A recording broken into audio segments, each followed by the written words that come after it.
como sabes, la presentación la tenemos preparada. Dime.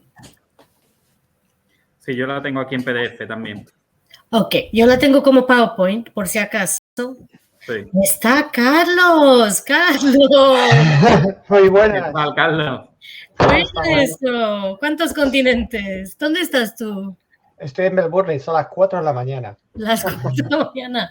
¡Qué compromiso! Ya no sé si decir buenos días, buenas noches, buenas tardes, no sé qué se dice a las 4 de la mañana. Buenas. Muy honrado de que estés aquí, Carlos. Eso, bienvenido, bienvenido. Muchas gracias, qué bueno estar aquí. Sí. Qué bien, mira, los de las letras tenemos más compromiso que los demás al final. Sí. La cultura, siempre. Sí. Bueno, entonces, Emilio, si quieres compartir la pantalla para hacer una prueba, Sí. si no funciona, yo comparto. Vale.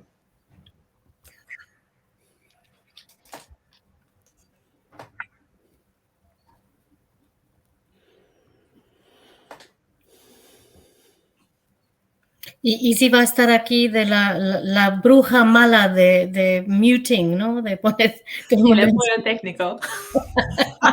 El apoyo técnico, la mala de la película. Sí. Perfecto, se ve. Yo lo veo, ¿no lo ve? Sí, yo lo veo también. Claro, ahora nosotros no os vemos a vosotros, pero bueno. Pero bueno, vamos a apagar el video o estaremos sonriendo. Una de las dos cosas, ¿eh? Vale. Yo me quedo en la pantalla por si acaso, pero los demás, y me voy a poner en mute. Bueno, voy a poner esto en el chat.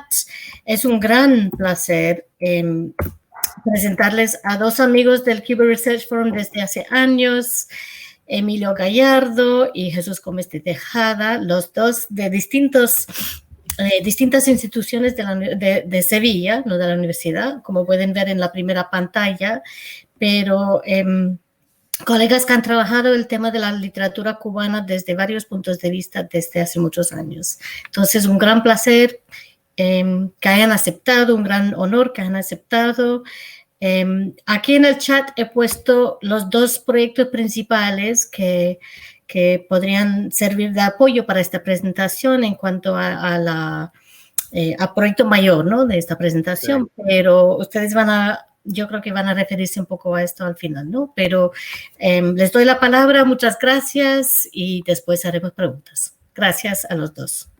Bueno, muchísimas gracias, Pano. Nos sentimos muy honrados y estamos muy felices de poder contribuir a estos seminarios que ya sabéis que tanto significado tiene para toda la comunidad de los cubanistas.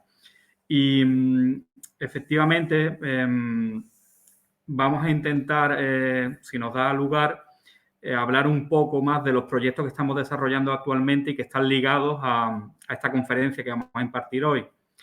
Sintéticamente, y por ir avanzando, bueno, aquí podéis ver el índice que hemos preparado.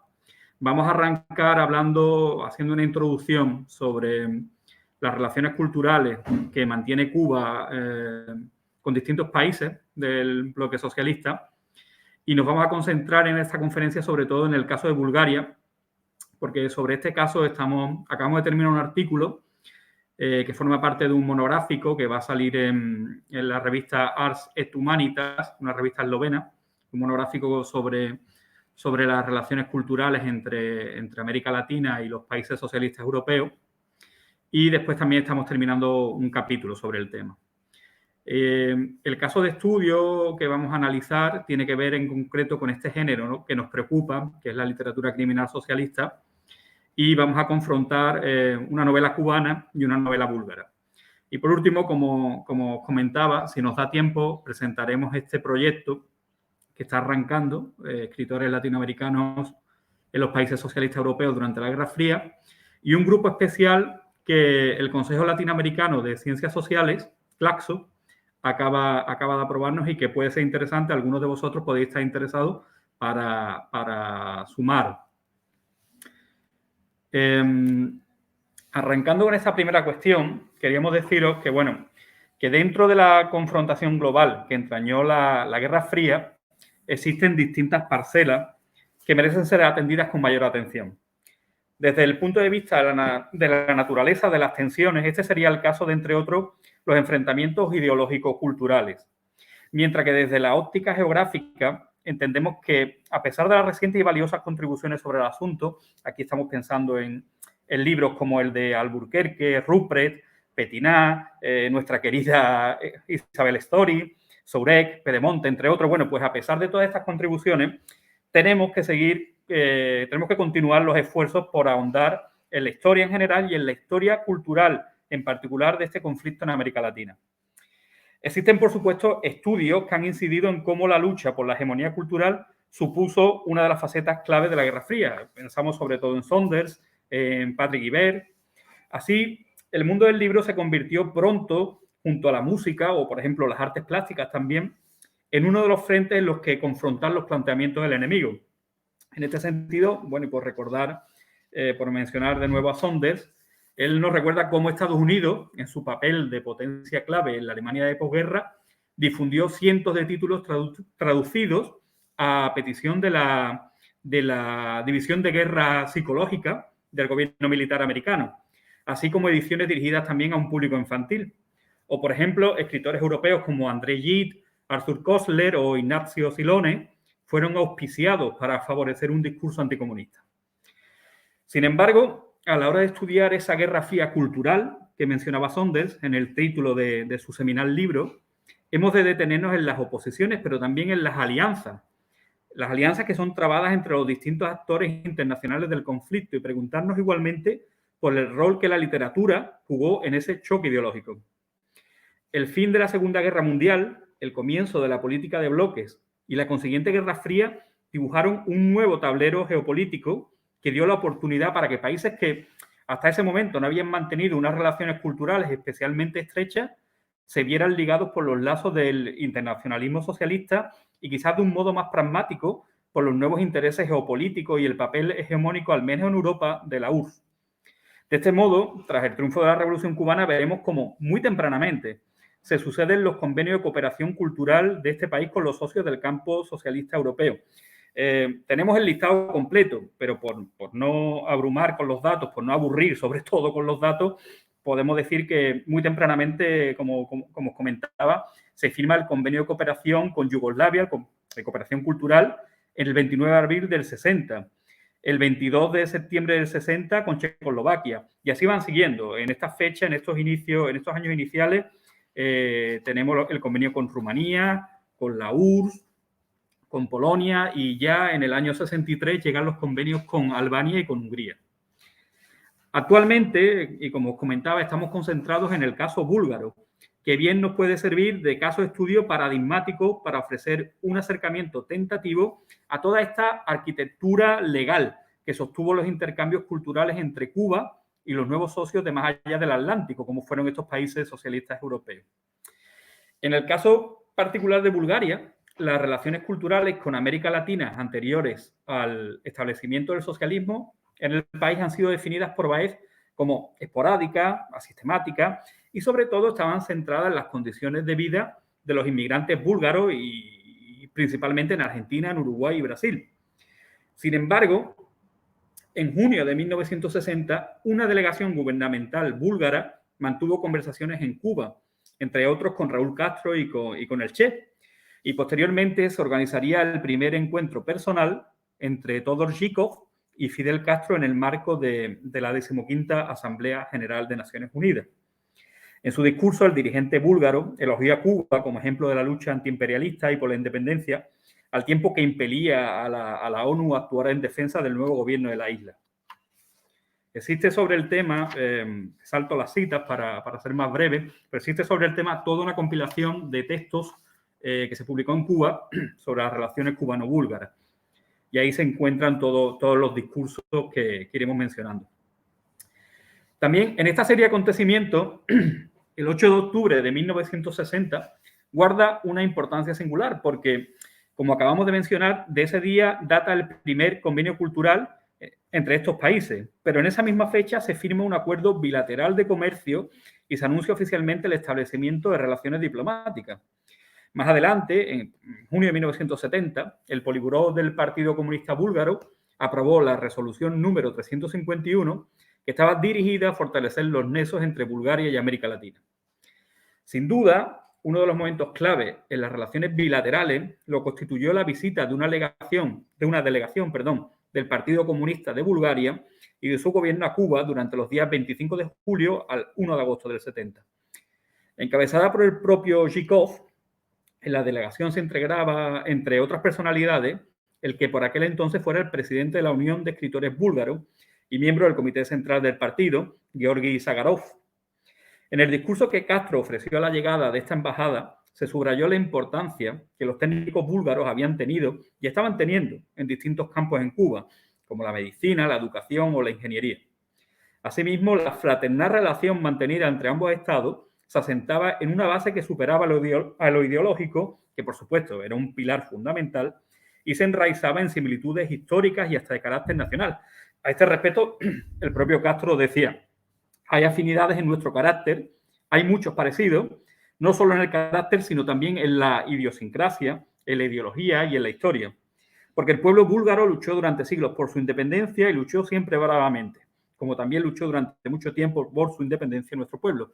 Este tipo de paralelismo lo vamos a ver frecuentemente en los discursos que se intercambian, que se producen a raíz de los encuentros de los distintos dirigentes, los paralelismos históricos entre Cuba y Bulgaria. Bien, pues a este tenor, el fortalecimiento de los vínculos culturales entre ambos países se vio sustentado por toda una suerte de herramientas legales que normalizaron, normativizaron e impulsaron los intercambios de la más disímil naturaleza. Así, nos limitamos a los tratados centrados en la cuestión cultural. Si nos limitamos a los tratados centrados en la cuestión cultural, observamos que podemos ordenar este corpus atendiendo a estos ejes de coordenadas. Como se puede ver en la figura 1, y aun tratándose de un diseño experimental, Infieri, que estamos desarrollando, y que habrá de ser sometido a la comparación con otros casos de estudio, aquí este diagrama nos ofrece la posibilidad de organizar toda una gama de herramientas de diverso calado internacional e institucional. Así, podrían contemplarse acuerdos multilaterales destinados a instituciones específicas, como el convenio permanente y el programa de trabajo establecido, por ejemplo, entre las academias de ciencia de los países socialistas, o los resultados de las conferencias de ministros de cultura de los países socialistas, u otros más específicos y limitados a un rango bilateral, como el convenio de colaboración e intercambio de programas de televisión entre la televisión... ¿Sí? ¿Se me escucha bien? Es que escucho un eco. Hay un pequeño eco, pero sigue, a ver si mejora. Sí, bueno, pues como decía, hay otros convenios que son bilaterales, más restringidos, y os ponía de ejemplo, pues, los convenios entre las televisiones, los convenios directos entre universidades y, sobre todo, a nosotros nos interesan particularmente los convenios entre las uniones de escritores. Bien, en este sentido, como una piedra de toque sobre la que se asentarán las relaciones culturales, destaca un documento firmado el 8 de octubre de 1960 en La Habana, que es este convenio que os mencionábamos antes, el convenio cultural entre la República de Cuba y la República Popular de Bulgaria, que surge dentro de la política global del gobierno revolucionario cubano por enriquecer y fortalecer las relaciones con los países socialistas y que posteriormente será ratificado en Sofía. Esto es lo que entendemos como el convenio marco y sería un primer nivel en la tipología de acuerdos en torno a estas relaciones culturales, en nuestro caso de estudio. Además, sirve de referencia para la consideración, planificación y ratificación de posteriores planes de aplicación que, según el periodo que analicemos, fueron desde anuales hasta quinquenales y en ocasiones bianuales. Y también sirve de referencia para el establecimiento de estos convenios directos que os mencionábamos, convenios directos específicos entre las distintas instituciones culturales.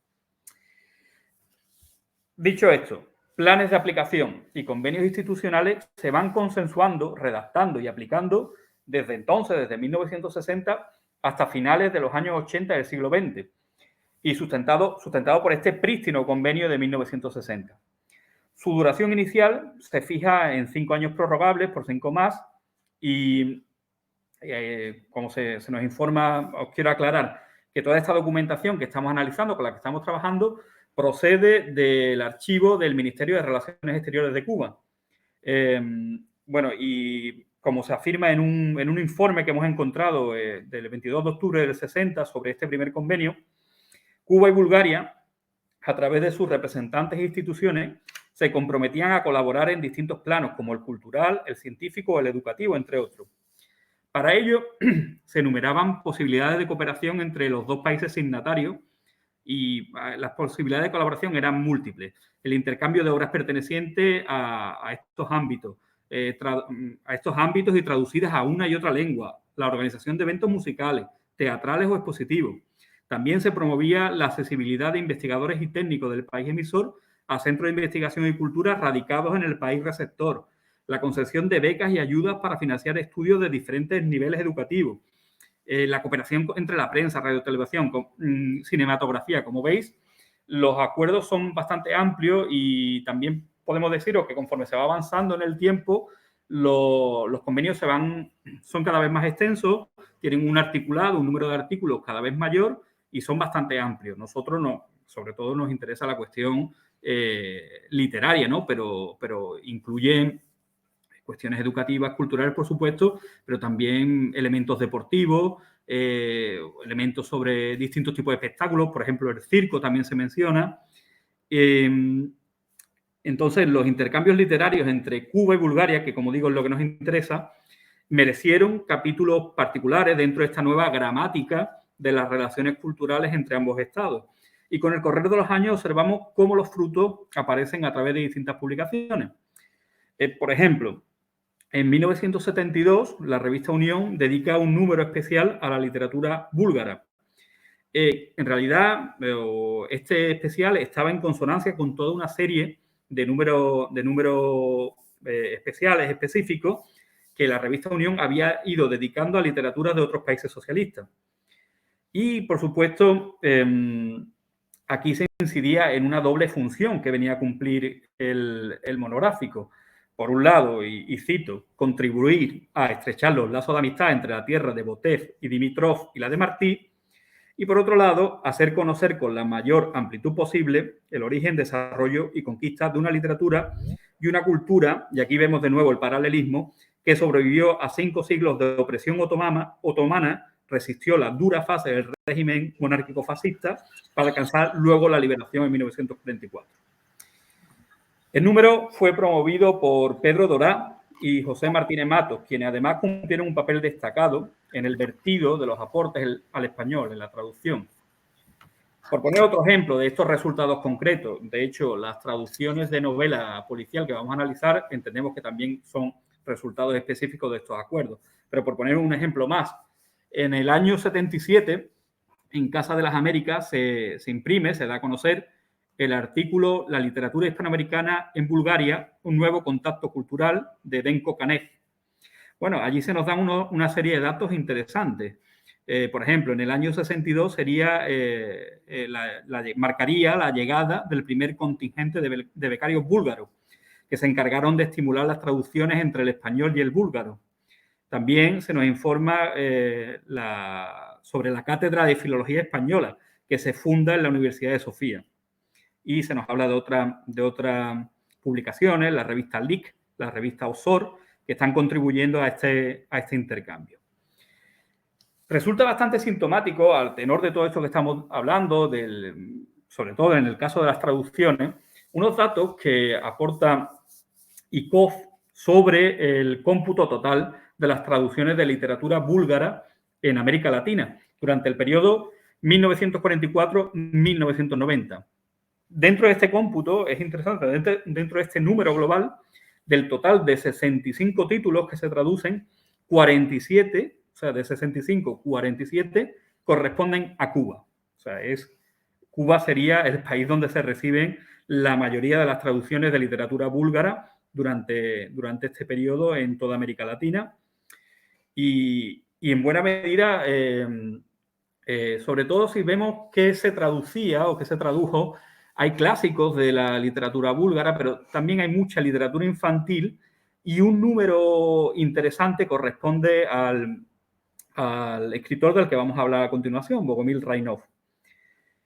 Bueno, y en cuanto, por dar algunos datos más sobre estos intercambios, antes de centrarnos en la novela policial o la literatura criminal. En cuanto a la regularización de la actividad literaria y editorial diseñada en este conjunto de textos legislativos y normativos, contentémonos por ahora por mencionar el caso de uno de estos planes que os comentábamos, el Plan Bianual de 1970-1971. Con estos planes lo que se venía a hacer era seguir la aplicación del convenio cultural para un periodo determinado, como os comentaba.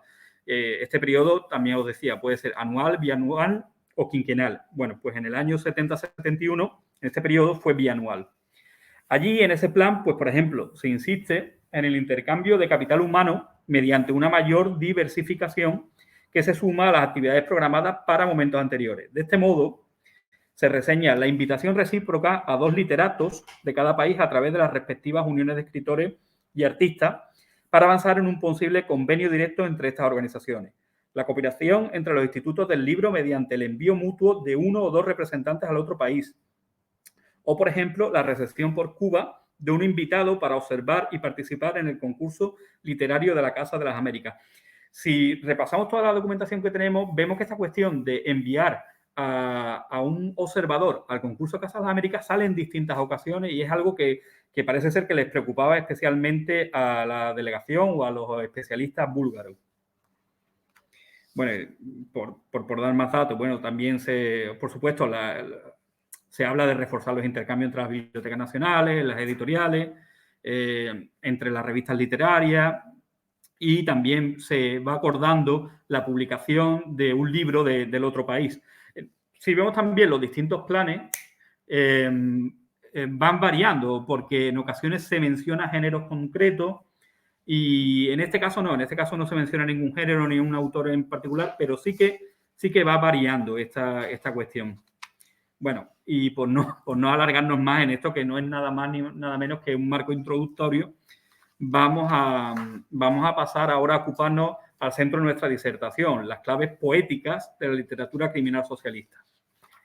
Este es un empeño que estamos realizando de un tiempo a esta parte. Ahora estamos concentrados en el caso búlgaro, pero también hemos trabajado sobre otros casos como es el caso soviético, y tenemos previsto seguir con el caso checoslovaco. Bueno, lo referido para el caso específico de las relaciones culturales cubano-búlgaras nos ofrece la oportunidad de elevar teóricamente la discusión y pasar a centrarnos en las implicaciones que estos intercambios tuvieron para constituir 3 categorías centrales para nuestro trabajo y sobre las que enseguida volveremos, a saber, literatura socialista mundial, literatura comunista mundial y literatura criminal socialista. Estas categorías pueden ser leídas a su vez a la luz de los presupuestos que teóricos de los estudios de la traducción como Eben Sohar o Eilbron han desarrollado. De entrada, han de subrayarse asunciones recogidas por el segundo de ellos, como el hecho de que la traducción de libros debe entenderse como un sistema internacional dotado de una estructura jerárquica, con lenguas centrales, semiperiféricas y periféricas, y dinámica históricamente. De ahí que en el caso cubano resulte de gran utilidad estudiar el corpus seleccionado desde presupuestos ligados a la sociología de la traducción en particular y de la sociología de la literatura en general. Por lo tanto, en concordancia con la teoría de los polisistemas de Eben Sohar, entendemos y citamos que decir que la literatura traducida ocupa una posición central en el polisistema literario significa que participa activamente en la configuración del centro del polisistema y que en el momento en que emergen nuevos modelos literarios, la traducción suele convertirse en uno de los instrumentos de elaboración del nuevo repertorio.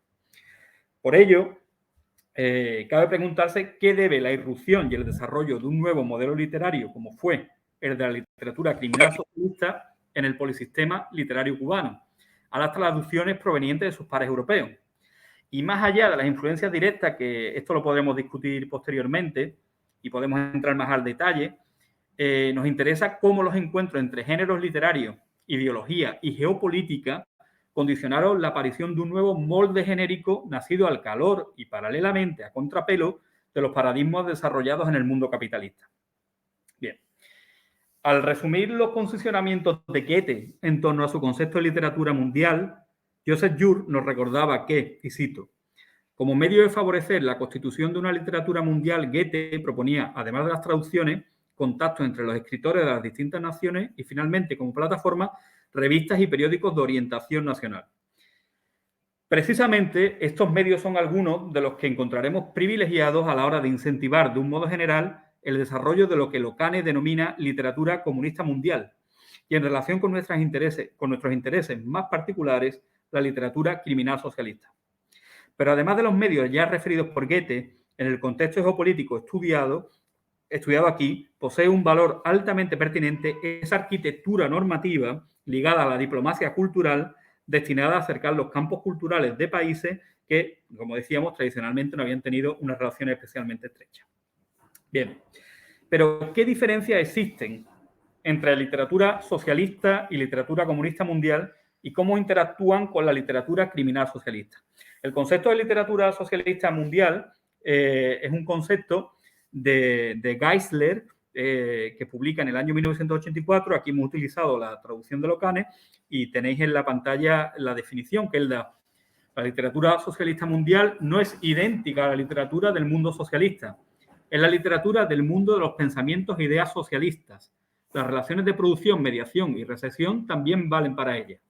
Si queremos entender la literatura socialista mundial como un sistema de literatura socialista en interacción, ella se desarrolla como resultado de las condiciones internacionales dadas con la Guerra Mundial y la Gran Revolución Socialista de Octubre. La literatura del realismo socialista, sobre todo la literatura soviética, es su centro porque está más estrechamente relacionada con la lucha de la clase obrera por la conquista del poder político y la transformación del mundo. Bien, frente a este concepto, Jorge Locane nos habla de literatura comunista mundial, como aquella conformada por la literatura internacional en circulación en el mundo comunista, independientemente de que su línea estética puede ser clasificable como real socialista o no.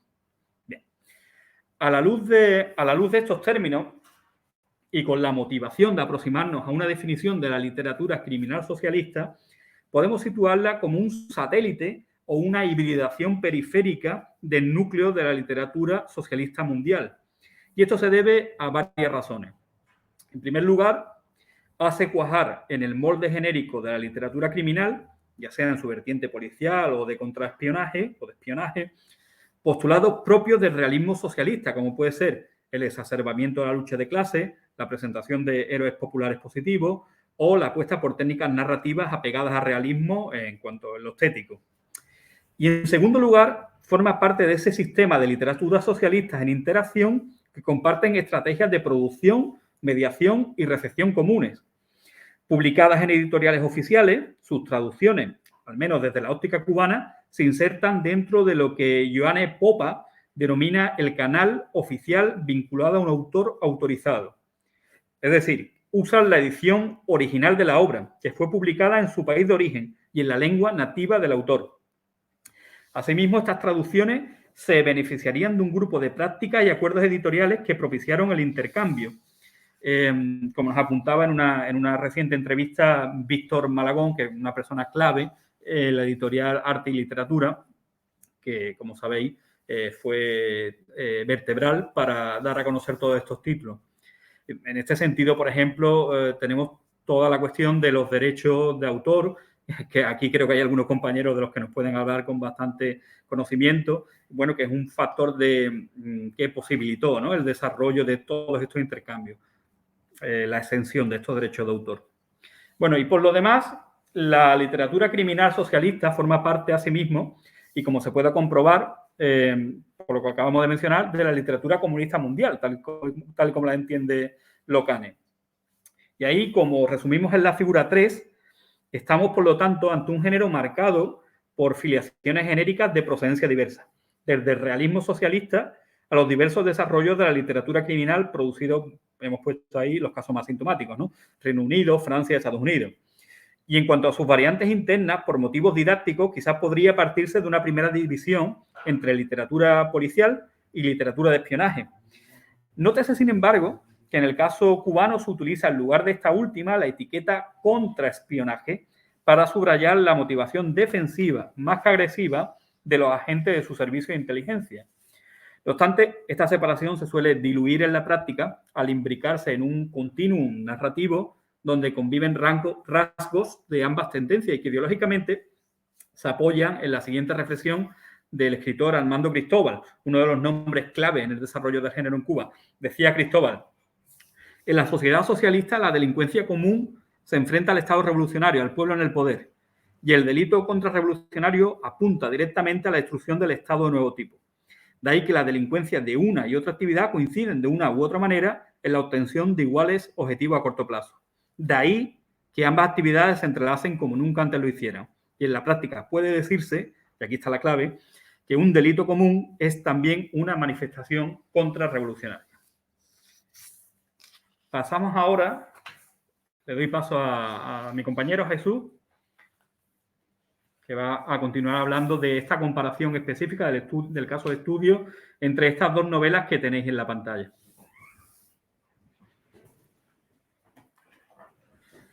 Bueno, pues continúo yo ahora, después de la disertación de Emilio Gallardo.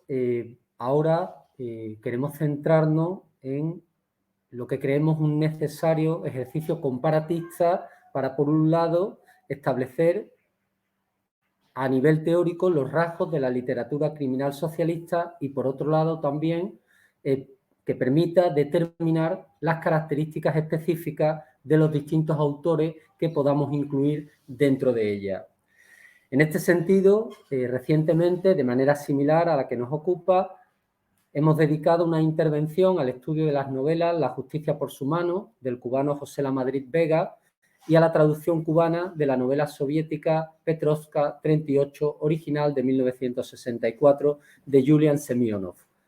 Para esta ocasión, como pueden ver en la pantalla, en la diapositiva, en las cubiertas de los libros, nos vamos a ocupar de los 7 pasos del sumario, publicada en 1978 en La Habana, de Arnoldo Tauler López, y 3 encuentros con el inspector, la traducción cubana de la novela búlgara, publicada en Cuba en 1978 también, en el mismo año, del narrador búlgaro Bogomil Rainov, para que nos sirvan de botón de muestra y poco a poco ir ampliando este parangón entre novelas de uno y otro ámbito.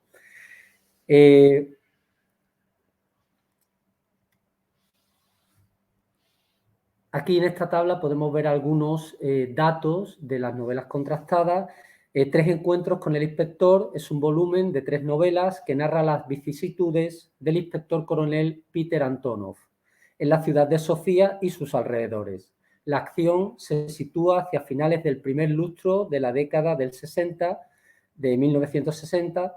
La primera de las novelas, El inspector y la noche, cuya primera edición en búlgaro es de 1964, transcurre a lo largo de 3 días de diciembre en Sofía.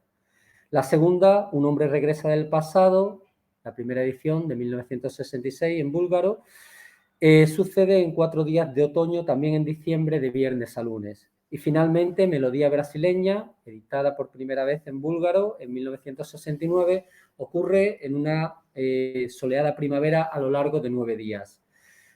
La lucha de clases sirve de trasfondo principal de esta trilogía ambientada en una Bulgaria socialista cuyos rasgos se van mostrando a través de la mirada y el pensamiento del agente protagonista y narrador. En cuanto a los 7 pasos del sumario de Tauler López, fue mención en la modalidad de novela del concurso aniversario del triunfo de la Revolución en 1978. Los investigadores son el sargento Rubén Flores y el primer teniente Rafael Osorio. La historia se localiza en torno al mes de noviembre de 1965, durante 4 días sucedidos de jueves a domingo en Santiago de Cuba.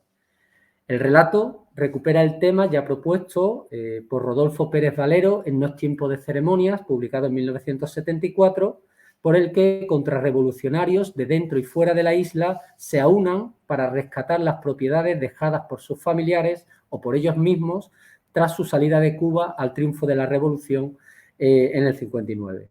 Ambas ponen en juego la lucha de clases, tanto Bogomil Reynov como Tauler López, sus novelas ponen en juego la lucha de clases en la que la participación activa del pueblo ayuda de modo significativo a la resolución del caso.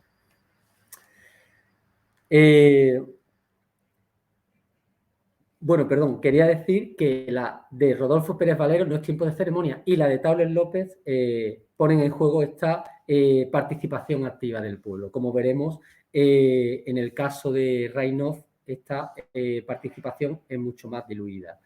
A continuación, se confrontan las novelas, por tanto, de Reynov en su traducción al castellano y la de Tauler. Para ello, proponemos 4 referencias contrastivas entre las obras: el delito, el procedimiento policial, los héroes y los delincuentes. Más allá de que obviamente estos ítems forman parte de los rasgos determinantes de la narrativa policial, la elección de estos se puede justificar, entre otras, por las palabras de Fernández Pequeño, que para el caso cubano señala cómo la adaptación de la narrativa de Enigma, que sirve de base a la escritura policial revolucionaria, supuso un fuerte cambio precisamente en estos aspectos enumerados, puesto que el enfrentamiento entre las fuerzas del bien y del mal, orden y caos, representa claramente la lucha de clases entre la burguesía reaccionaria y el pueblo revolucionario. También el propio Reynov, en su ensayo, traducido y publicado igualmente en Cuba en 1978, afirma el predominio de este foco diferenciador entre la novela policial burguesa y la socialista. Además de estos 4 aspectos de contraste, en el presente análisis se consideran también, como vemos en la tabla 3, otros 3 ítems planteados por Reynov, en este caso, en el ensayo La novela negra mencionado anteriormente, donde señala Reynov la importancia de valorar la tipología de los casos criminales narrados en función de las opciones adoptadas por el autor al representar la violencia.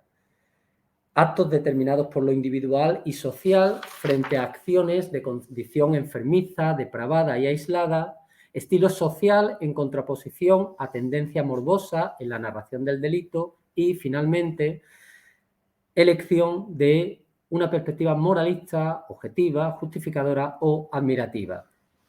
Empecemos, pues, con el contraste de las novelas propuestas a través de la consideración del modo en que aparecen en ellas los ítems de contraste A, ¿no? El delito, el procedimiento policial, los héroes y los delincuentes. Ahí, en esa tabla 4, hemos intentado aglutinar el desarrollo de estos aspectos en las 2 publicaciones, los 2 volúmenes, que ahora vamos a ir desarrollando.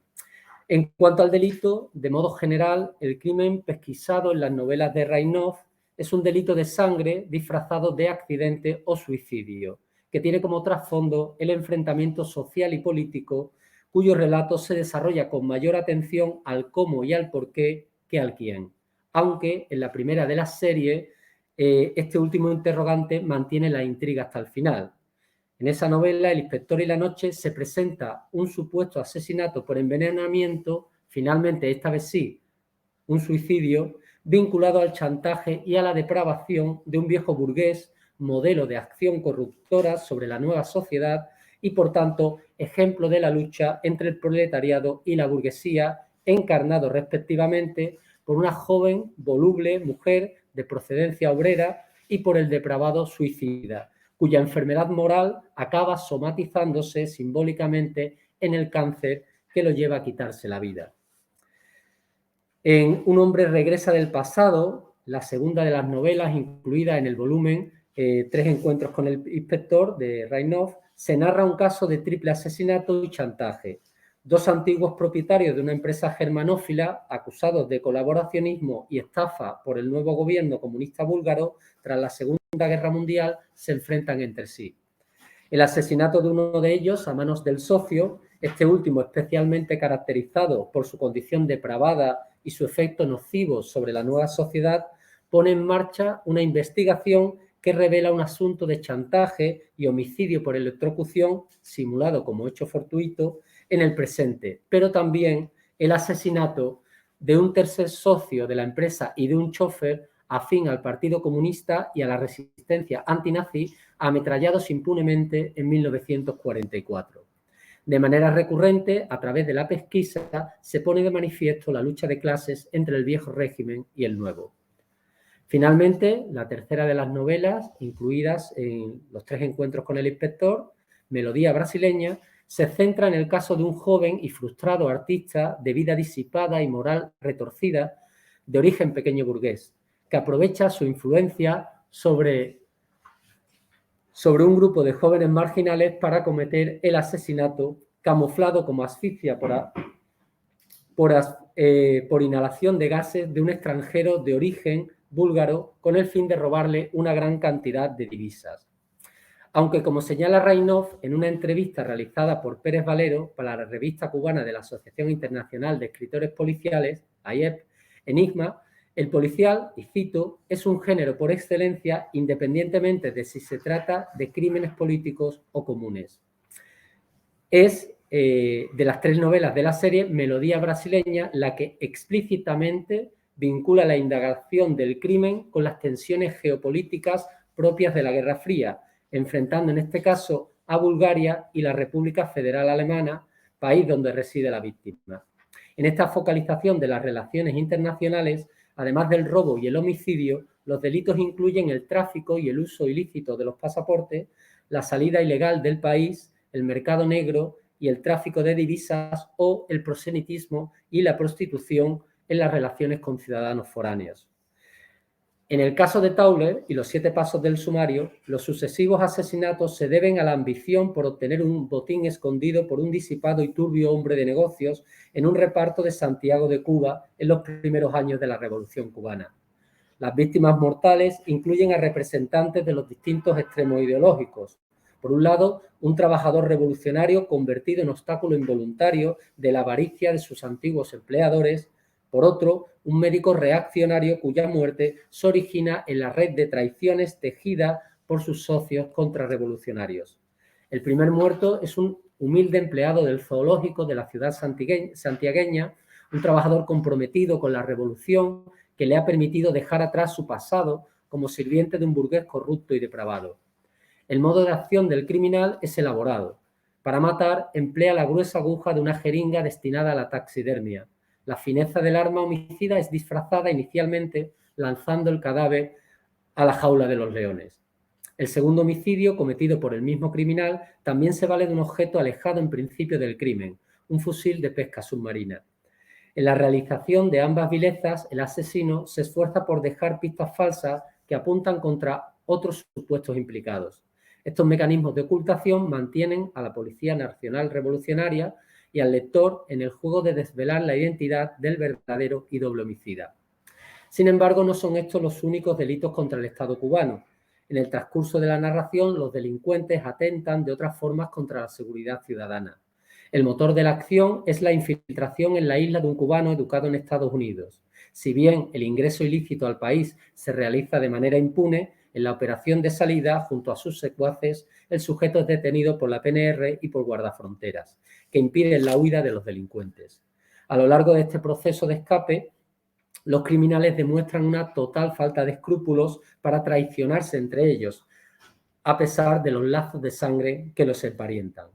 Este tipo de entradas y salidas ilegales con respecto al territorio cubano se asocian a los elementos contrarrevolucionarios nacionales, así como a la injerencia imperialista estadounidense a través de uno de los personajes, un oficial batistiano torturador que pierde la vida en el naufragio de la lancha destinada a sacarlo secretamente de Cuba. Como señala Rodríguez Coronel, la novela policial revolucionaria cubana, desde una perspectiva sociológica del crimen, define el delito como, cito, un remanente de la sociedad anterior y como tal debe ser combatido. El delito, más que un atentado a la moral, es un reto a la nueva sociedad. De ahí que en gran parte de las novelas se vincule la delincuencia común a la contrarrevolución. Cierro la cita. Igualmente, Cristóbal Pérez, en el prólogo a Joy, apunta la confluencia, y cito, entre la delincuencia común remanente del pasado y la contrarrevolución que pretende el retorno a ese pasado. Ahí cierro la cita. Por fin, Fernández Pequeño, en este sentido, afirma que en la novela policial revolucionaria, cito al autor, el delito y su castigo no son simples resortes para echar a andar una trama ingeniosa, sino términos muy concretos del combate a muerte entre la Revolución cubana y sus enemigos, por lo que adquiere un acusado sentido clasista. Cierro la cita. En Rainov, igualmente, el hombre del pasado, lo viejo, frente al hombre del presente, lo nuevo, se enfrentan como encarnaciones del delito y del orden, de la depravación y de la moral. La idea de que todos los crímenes tienen su origen en la amoralidad de un régimen caduco anterior, que ya no tiene sitio en la nueva sociedad socialista, argumentada teóricamente por el autor en su ensayo La novela negra, es enfatizada por las palabras de su personaje, el inspector Antonov. Y cito al personaje. En conclusión, como dijo Lenin, el cadáver de lo viejo no puede meterse en un sarcófago y enterrarse. Lo viejo a veces intoxica aún el aire con su podredumbre y resulta que la gente como yo debe ocuparse de la desinfección. Pasamos ahora al segundo de los ítems de contraste, el procedimiento policial. Jesús, quedan como 5 minutos más o menos. Vale, voy a terminar con este y ahí lo dejo. Perfecto. ¿El qué? Vale. Bueno, si os parece, como está en la tabla un poco está bastante sintetizado, creo que sustanciosamente sintetizado lo que queríamos exponer y habéis podido verlo, podemos pasar, si os parece, a las conclusiones y así acabamos con más tiempo. ¿Vale? Perfecto. ¿De acuerdo? Entonces, bueno, simplemente serían contrastar las tres novelas reunidas en el volumen de Rainov y con las del el volumen de Tauler López, los métodos de investigación, héroes, delincuentes. En ese contraste veríamos, como vamos a decir ahora en las conclusiones, una serie de concomitancias, una serie de diferencias que vamos a señalar ahora. También, bueno, hablábamos de una serie de elementos de contraste B a partir de las ideas de Rainov en la novela negra, que serían las expuestas aquí en esta tabla 5. Finalmente, en cuanto a las conclusiones, pues hay que decir que hay una serie de concomitancias que se pueden establecer entre las novelas de Rainov y las de Tauler. Esas concomitancias animan a insistir en el estudio de una poética de la literatura criminal socialista a partir del parangón, entre otras obras recientes, a la producción europea del Este y la cubana. El contraste realizado a partir de los criterios del delito, el método policial, los héroes y los delincuentes muestra recurrencias claras en el autor búlgaro y el cubano. El signo social del delito con origen y consecuencias en la lucha de clases entre la burguesía reaccionaria y el socialismo progresista. El equipo policial y los recursos científicos como maquinaria administrativa eficaz alejada de la genialidad individual del detective burgués. O los criminales como representantes de un pasado caduco y corrosivo de efecto negativo en la nueva sociedad socialista que debe permanecer alerta ante sus ataques y sus comportamientos amorales. Eso en cuanto a las concomitancias. En cuanto a las diferencias, el cotejo entre estas obras pues permite establecer que hay un grado diferente en la singularización de los protagonistas, ya que hay una mayor individualización del personaje de Rainov, del inspector Antonov, frente a la fuerte despersonalización de los cubanos de Tauler, a pesar de que en ambas obras se mantiene la propuesta de construir personajes sin rostro, representantes de una acción colectiva y anónima. En segundo lugar, otra diferencia, una importante discrepancia entre Rainov y Tauler y en general en la novela policial revolucionaria cubana es la que se da a la hora de configurar el papel del pueblo en la resolución de los crímenes. Frente al menor protagonismo popular en los casos del inspector Antonov, destaca la omnipresencia del pueblo cubano y de los CDR en la lucha contra el crimen en la isla. No obstante, estas divergencias deben entenderse como singularidades enmarcadas dentro de una poética común, que responde a una concepción de la narrativa policial de intención social y didáctica que se esgrime como arma ideológica socialista. Y ahora, ¿no? Bueno, sí, yo creo que por abreviar podemos... Había unas conclusiones un poco más amplias, pero bueno, lo podemos dejar ahí. Por abreviar, yo creo que podemos dejarlo aquí y ahora, porque quizás resulte más interesante el debate. Si te parece. Perfecto. Bueno, vamos a aplaudir primero. Muchas gracias. Virtualmente. Aquí. Ok. Aquí empiezan las preguntas. Aplauso. Muchas gracias. No, bueno. ¡Qué barbaridad! Eso no. Bueno, si quieren seguir aplaudiendo o ya, no, ya. Perfecto. Ok. Entonces, voy a mirar el chat. Pueden usar el chat, pueden levantar la mano. Y entonces tenemos preguntas para empezar de parte de Raquel Ribeiro y de Fabián Viala. Raquel, ¿quieres empezar?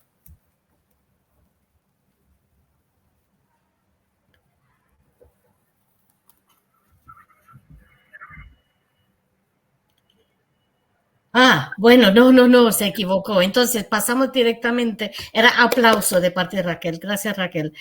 Pasamos directamente a Fabián. Fabián. Hola, chicos. Muchísimas gracias por haber podido darnos tanto en poco tiempo. El proyecto es enorme y me pareció muy, muy interesante. Mi pregunta es un poquito específica. Me llamó mucho la atención ese ensayo que no conozco de Rainoff, que dices que se llama La novela negra y que se publicó en el 78. Aparentemente su traducción, no sé si es la traducción en el 78 al mismo tiempo que la traducción de la novela. Lo que me llama la atención es el título del ensayo.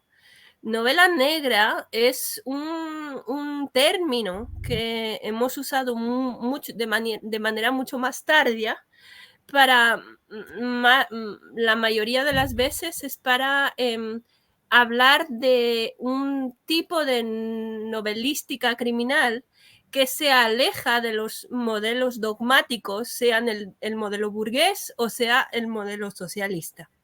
O sea que la novela negra tira más al hardboiled. Y entonces me llamó muchísimo la atención que se use, que el propio Rainoff utilice el término de novela negra en ese momento para un ensayo teórico. Y la verdad es que quisiera saber, me imagino que conocéis de primera mano el ensayo y que si es una caracterización que se hizo de manera, o sea, con la traducción o si realmente la característica de novela negra es algo que viene dentro del marco teórico del ensayo. Sí, yo quiero recordar, partamos del hecho de que yo no sé búlgaro, partamos de ahí, pero creo recordar que el título original es también en búlgaro La novela negra. Ajá. En el 78 es la traducción cubana, el ensayo tiene de unos años anteriores. ¿Qué es lo que ocurre? Ese ensayo, ahí Rainoff lo que está haciendo básicamente es seguir el marco teórico de críticos franceses. Ajá. Y hace un recorrido, hace una historia de la literatura policial, es lo que viene a hacer. También introduce un capítulo para la literatura de espionaje y hace como determinadas partes, en determinadas sesiones del libro, da este giro socialista, ¿no?, al género. Ajá. Pero la base, los textos que él está leyendo son los críticos clásicos franceses de la literatura policial. Sí, ok. No, porque estoy pensando en la série noire de Gallimard, que en ese momento es una manera de dar la voz a gente periférica de la sociedad, es decir, crímenes, delincuentes que de repente aparecen en una serie de literatura que es Gallimard, que es de élite. O sea, que hay ese momento cuando parece que, ¿sabes? El pueblo entra en la catedral. O sea, que el pueblo está un poquito más presente dentro de herramientas que han sido a nivel de literatura muy, muy, muy, muy elitista. Entonces me pregunto si eso es, en este caso, si el término de negro no viene necesariamente del caso específico francés en ese momento. Pero muchas gracias por Él, por ejemplo, una enigma por resolver, entonces.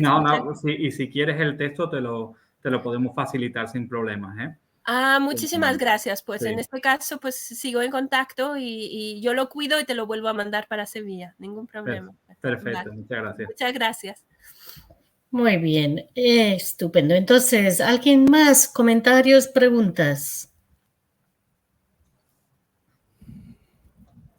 Sí, disculpar en lo que los compañeros dicen algunos comentarios, algunas preguntas más. Disculpad porque, como habéis visto, hemos preferido hacer una versión extensa y ahora acotarnos al tiempo, pero de nuevo, si alguien está interesado en las cuestiones que estamos trabajando, podemos podemos enviarle los borradores. Esperamos que pronto salgan publicados, pero como veis, estamos trabajando con estas 4 categorías que ya tenemos desarrolladas. No hay que disculparse por nada. Es un proyecto tan amplio y tan abarcador. Es totalmente comprensible de que nos falta tiempo, ¿no? Para hablar en detalle. Bueno, tenemos Carlos Ushó. ¿Quieres hacer una pregunta, no? Sí, en realidad tengo dos preguntitas. La primera es si sabemos algo de los traductores. ¿Quiénes eran las personas que traducían? Si eran novelistas, hicieron alguna novela negra o si eran simplemente, digamos, profesionales de la traducción, o si sabían, digamos, la teoría que hay detrás de toda la novela policial revolucionaria. Y la segunda, respóndeme la primera porque se me acaba de olvidar la segunda pregunta. Perdona, son las 4 de la mañana. Perdona. Sí, pues muchísimas gracias, Carlos, por el esfuerzo que estás haciendo, que sabemos que en tu caso es especialmente complicado estar aquí. Un placer. Pues sí, a ver, tenemos varios casos y esto es una línea en la que nos interesa profundizar. Hay casos de personas que trabajaron para las editoriales y que procedían de estos países que por una u otra razón se asentaron en Cuba, eran traductores profesionales, digamos, pero después también tenemos casos sintomáticos, ¿no? De escritores cubanos que se especializaron en distintas lenguas. Un caso muy llamativo, muy interesante, que tú seguro que vas a conocer, es el de Justo Vasco, que se especializó en la traducción de literatura soviética. De hecho, en esta entrevista que le hicimos a Víctor Malagón, él nos hablaba cómo Justo Vasco en ese momento estamos hablando de los años 80, tenía un cargo notable en la editorial y él mismo aportaba posibles traducciones, posibles libros para ser traducidos. Entonces, en este caso sí coinciden el escritor y el traductor, pero en otros casos no. En otros casos son traductores profesionales. Ya. Ya recuerdo la segunda pregunta. No sé si habéis visto, en la novela policial cubana se repite muchas veces, digamos, la separación del contramodelo. Entonces, hay muchos comentarios sobre esto no es Sherlock Holmes, esto no es Agatha Christie, esto no es James Bond. No sé si ocurre algo similar en la literatura. Sí, claro, sí. Bueno, es que no sé si podríamos volver a la presentación, pero en la presentación, cuando hablamos del método policial, efectivamente, tanto en las novelas de Raynov como en las de Tauler hay un metadiscurso, ¿no? Donde hay un contraste de la novela policial socialista frente a la novela, en el caso de Raynov, tanto de la novela de Enigma como de la novela de novela negra, ¿no? Tengo por ahí una cita donde Raynov, a través del personaje, pues contrapone, o sea, hace confluir estas dos modalidades del policial, la negra, Hardboiled, y la de Enigma, confrontándola a su vez con la socialista. En el caso de Tauler, fundamentalmente se centra en la comparación frente a Sherlock Holmes, ¿no? que claro, señala que fundamentalmente lo que hacen es señalar que el método policial basado en la encuesta y en la colaboración de todos los departamentos policiales de manera burocrática, lo que Reinoff llama la maquinaria infalible, poner en marcha la maquinaria, que es un proceso fundamentalmente burocrático, pues hace inútil, hace innecesaria las genialidades tipo Sherlock Holmes. Entonces, es un elemento de semejanza entre la literatura policial de ambas latitudes. Sería probablemente una característica de esta literatura criminal socialista. Sí, porque además también lo encontramos en el caso de Semyonov, del narrador soviético, también encontramos las mismas características. Básicamente lo que se trata de decir, esto no es un trabajo individual, la resolución no se debe a la genialidad, sino que se debe al trabajo duro y a la cooperación de los compañeros de la policía. Es que le da un toque, una pátina mucho más realista, ¿no? Digamos. Y en 3 países distintos encontramos la misma característica. Muchas gracias. Gracias, Carlos. Muy bien. Bueno, yo tengo una pregunta, pero les invito a hacer comentarios y preguntas. Y estaba pensando, cuando nos pusieron las portadas de las dos novelas, en este caso, ¿no? Ya que es un proyecto tan amplio de mirar un poco toda esa maquinaria institucional, de convenios, de marcos formales para la colaboración cultural, pero también poner todo aquello en un diálogo productivo con textos, con análisis textual. Es muy difícil. Y quería saber si están mirando los paratextos como casi un punto medio, ¿no? Entre el texto y el contexto institucional en el que se mueve esa colaboración. Porque muchas veces, sobre todo en el caso cubano, yo no soy especialista de otros contextos, pero en el caso cubano, el paratexto dice mucho sobre el objetivo de un texto dentro de un marco más social, sociocultural, político, ideológico, etcétera. ¿Están mirando ese aspecto de las novelas? En cuanto a los paratextos, sobre todo, para estas traducciones realmente no hay mucha información, más allá de especificar esta línea de trabajo que os decíamos, los traductores. Después también lo que nos interesa sobre todo son las colecciones editoriales. ¿Por qué se decantan? ¿Por qué se deciden por unas colecciones u otras? Pero para las novelas policiales, lamentablemente, no encontramos muchos paratextos, no hay una información muy detallada. Un trabajo que estamos haciendo Isabel Stor y yo, estamos trabajando con la RDA y ahí, por ejemplo, nos interesa algo que estamos viendo en el lado búlgaro, hacer aterrizar estos convenios.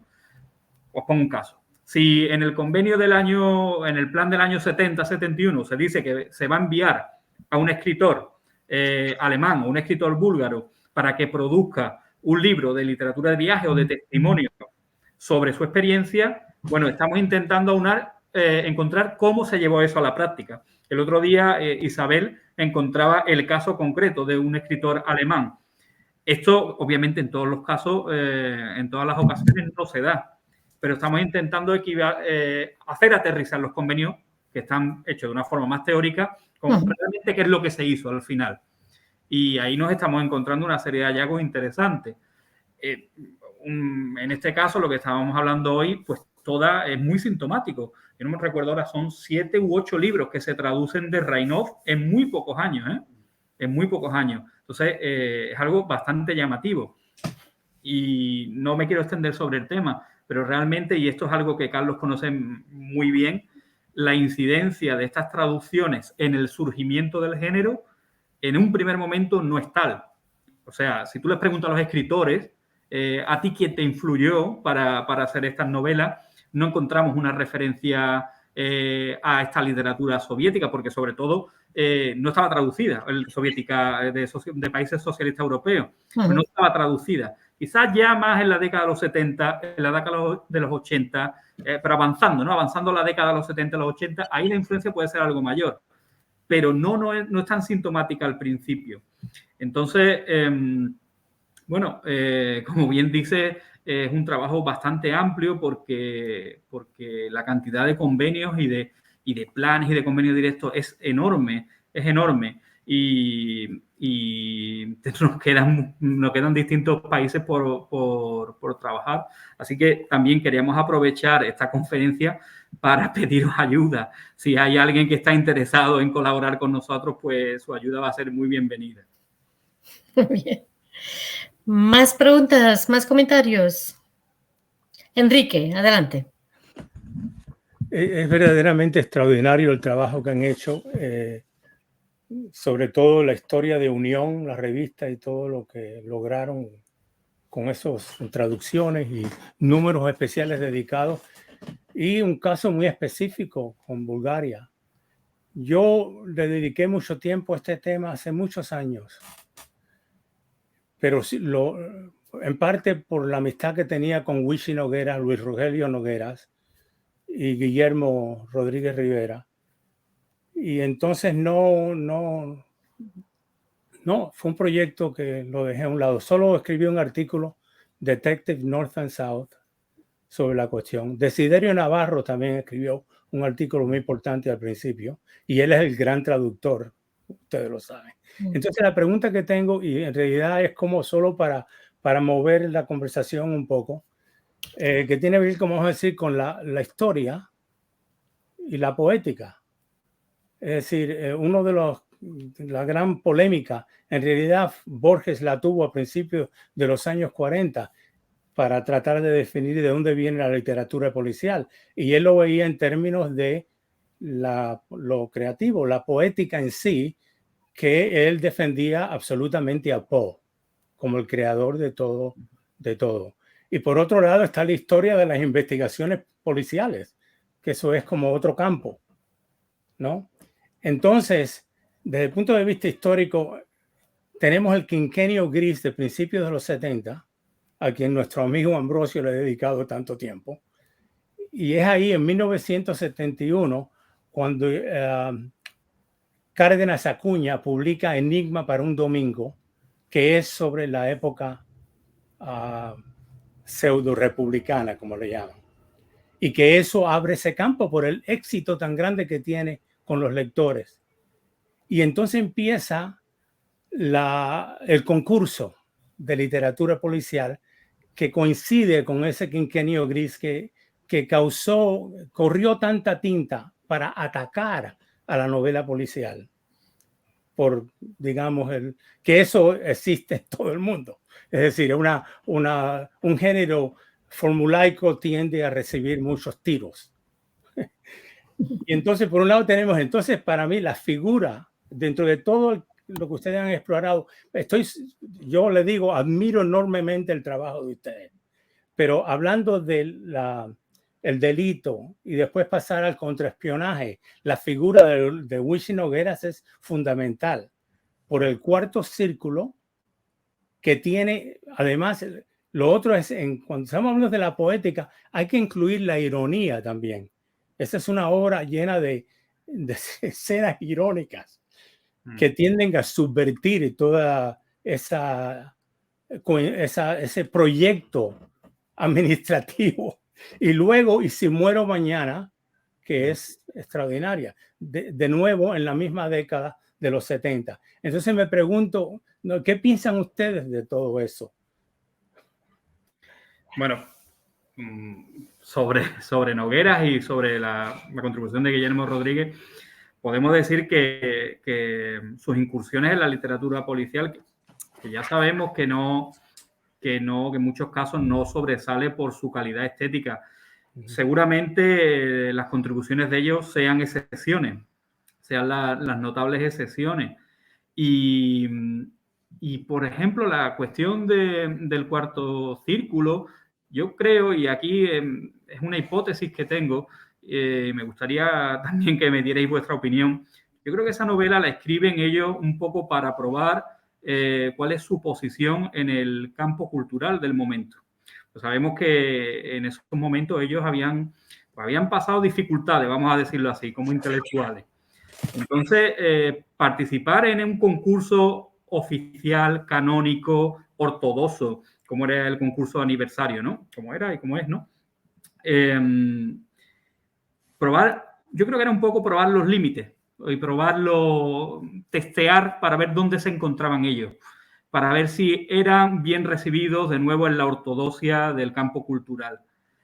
Y me parece que yo en alguna ocasión he hablado de literatura terapéutica, ¿no? De esta literatura que se hace para ver, para sanar, para curar el perfil intelectual que había sido, pues que habían caído en desgracia. Yo considero que esa novela entra dentro de este tipo de literatura y que ellos lo escriben, sí, con mayor calidad literaria que sus pares, con toda la cuestión irónica que es muy interesante, pero que también lo escriben como una forma de rehabilitarse, de autorrehabilitarse en el campo cultural tan problemático, como bien estás diciendo, como era el del quinquenio, decenio, trinquenio, como lo queramos llamar, pero que tiene una funcionalidad muy concreta. Y esa es mi percepción. Y después, bueno, y si muero mañana, pues junto con alguna más, la piedra, ¿no?, angular de la literatura de contraespionaje cubana. La veis los que la conocéis, una lectura por demás bastante amena, que te engancha y es fundamental, ¿no?, para entender esta variante, ¿no?, de contraespionaje. Pienso que tienes razón en todo eso, pero también hablando de no somos y no somos esto y no somos esto otro, pensando en el final del cuarto círculo, yo creo que podemos decir sí somos Dashiell Hammett. Entonces, en cuanto a la intertextualidad, es una apertura con ese diálogo, vamos a decir, norteamericano en este caso. Ahí hay algo, hay una estrategia particular de exorcismo de control. Y hay otras escenas que son muy reveladoras en cuanto a lo económico. La manera en que el café fluye en esa novela es extraordinario. Porque, sí. ¿Y de dónde sale? ¿Me entiendes? En fin, yo les digo, me alegro mucho. Es extraordinario el trabajo de ustedes porque está tan enfocado en esas relaciones con Bulgaria y todo. Es algo que me hubiera gustado haberlo hecho. Yo no me metí en eso, pero es fundamental. Muchísimas gracias. En fin. Gracias. Muy bien, Enrique. Gracias por la... ¿Otra pregunta, otros comentarios? Yo me voy a arriesgar un poquito y les voy a hacer una pregunta muy, pero muy grande. Ustedes conocerán el estudio de Pascal Casanova, La República Mundial de las Letras, ¿no?, que se centra más bien en América Latina, bueno, no en América Latina, se centra más bien en Estados Unidos, Europa, y tiene un capítulo sobre el boom. Sería muy arriesgado empezar a hablar de otras repúblicas mundiales de las letras. Oye, esto no lo hemos hablado antes, Par, pero... esa es la conclusión. Os hemos dicho que hemos quitado unos párrafos conclusivos. En la conclusión hablamos de la relación con Pascal Casanova. De eso hablábamos en la conclusión. Okay. Sí, de hecho, ahí estábamos hablando, si lo tengo por aquí, de una república socialista de las letras. Estábamos hablando de eso y también de la creación de contrapoderes o de contracapitales de la literatura. Porque sí, Pascal Casanova, como recordáis, pues habla de Nueva York, habla de París. Entonces, todo este internacionalismo literario, vamos a llamarlo así, crea unas contracapitales. Y La Habana, por supuesto, es una de ellas. Entonces, nosotros estamos trabajando también con ese marco, con el marco de Pascal Casanova. Efectivamente, parece mentira, no lo habíamos comentado, pero habíamos llegado a la misma conclusión, sí. Es algo que hemos hablado Isabel y yo varias veces, ¿no? Porque es como que no existiera otra red o otras redes. También lo podría hacer lo mismo con los países del continente africano. Es que son muchas conversaciones que están teniendo en muchas redes que a veces se entrelazan, pero en el caso del libro de Casanova, esa república, ella la dibuja como una república fuera de la ideología y sería muy interesante mostrar que tanto la república que ella dibuja como la que ustedes están dibujando son ideológicas, otras ideologías, pero son ideológicas, son creaciones ideológicas. Claro, de ahí por eso hablábamos de República Socialista, de las letras, sí, totalmente de acuerdo. Y Raquel, que hace un comentario, gracias Raquel, gracias por esa conexión, porque se conecta mucho con el trabajo de internacionalismo con África también, y Sí. que se va. Adiós Raquel y gracias por estar con nosotros, no te preocupes. Muy bien, ¿alguna pregunta, algún comentario más? Chao. Y sí, Isabel, te hemos mencionado tantas veces, tienes que hablar. Sí, siendo bajo presión. Bueno, gracias por la presentación. Pensando en el caso búlgaro, de lo cual no sé nada, en los acuerdos que han estado repasando, ¿se creen que la literatura se ha sido tratado de forma diferente de otras formas culturales como las artes plásticas? ¿O cómo es? ¿Una forma privilegiada? ¿O? Bueno, ¿es diferente en qué sentido? Los acuerdos, bueno, tú conoces el caso alemán, ¿no? Y los acuerdos vienen a establecer esto, ¿no? Ponen mucho el foco de interés en que se desarrollen convenios autónomos. O sea, que todos estos convenios grandes, que al final sirvan para llegar a acuerdos más pequeños entre las distintas uniones. Uniones, universidades, las distintas entidades que dirigen la cultura. Y después, los acuerdos en muchos casos son muy minuciosos, hasta el punto, y indiferentes en el caso tanto de las artes plásticas como en la literatura, porque al final se enfocan en el intercambio de personas, el intercambio de publicaciones, cuestiones económicas. Siempre esto no lo hemos mencionado, pero siempre hay un apartado de condiciones financieras, y en ese sentido nosotros no hemos hecho el contraste específico, ¿no?, con las artes plásticas, pero por lo que venimos leyendo nos da que se aplica como un molde parecido, ¿no? Sí, hay una serie de capítulos en los acuerdos en el que se incluye la literatura, pero también hay un apartado específico para las artes plásticas, también para la danza. Las artes plásticas fundamentalmente recogen una serie de intercambios de exposiciones, ya desde los primeros años. Yo recuerdo sobre el 62, porque aparece en las memorias de Graciela Pogolotti, una exposición que realizan itinerante por los distintos países de Europa del bloque del Este, con una exposición de carácter ajeno al realismo socialista que cuenta Graciela Pogolotti en su memoria de Dinosauria Soy, que levanta bastantes polémicas, ¿no?, bastantes dificultades. Quiero recordar que ella específicamente menciona cómo en la República Democrática Alemana, simplemente siguiendo las pautas de los convenios, pues asumen la organización, asumen el cuidado de las obras, pero hay muy poca presencia oficial en estas exposiciones, porque no son bien recibidas como tales. Pero bueno, lo que quiero decir, poniendo un ejemplo de esos convenios que recogen desde el principio en la dimensión, el ambiente, el ámbito de la artes plásticas, ¿no?, fundamentalmente en intercambio en ambos espacios de exposiciones, y que muchas veces tienen que ver también con los días, con las conmemoraciones de días oficiales de uno y otro país, ¿no?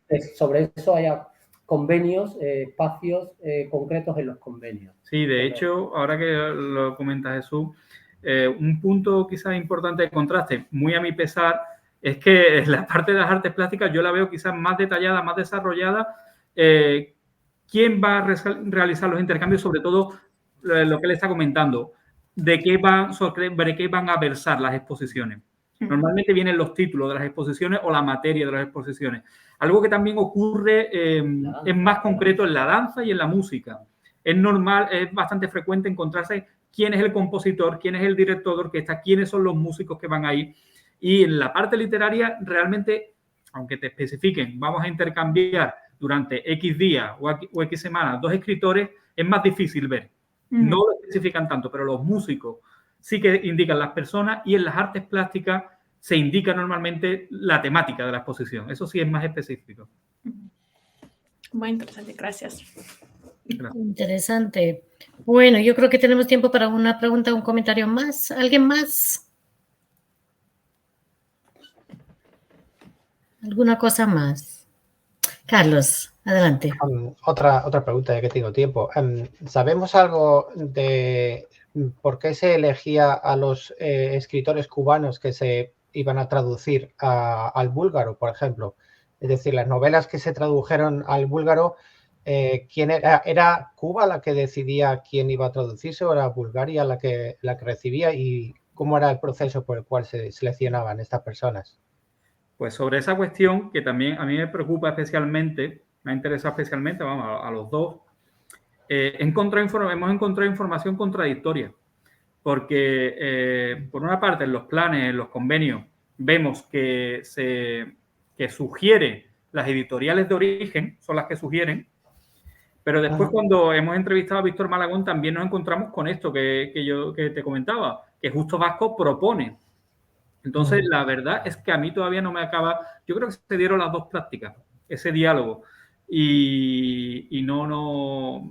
También habría que ver en qué momento, ¿no?, se produce cada una de estas cuestiones. Pero por lo que vamos encontrando, parece que se dieron las dos dinámicas, ¿no? Desde propuestas desde las editoriales de origen, y después determinados editores especializados con un conocimiento experto, como era Justo Vasco, seguramente también contactaron con las editoriales rusas en este caso, ¿no?, o soviéticas. Ajá.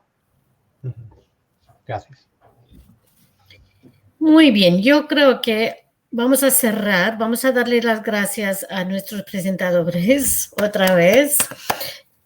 Yo no sé si ustedes tienen esa experiencia. Acá, cuando hay un seminario sobre literatura, a veces el salón está un poco vacío porque hay gente que piensa que no es importante.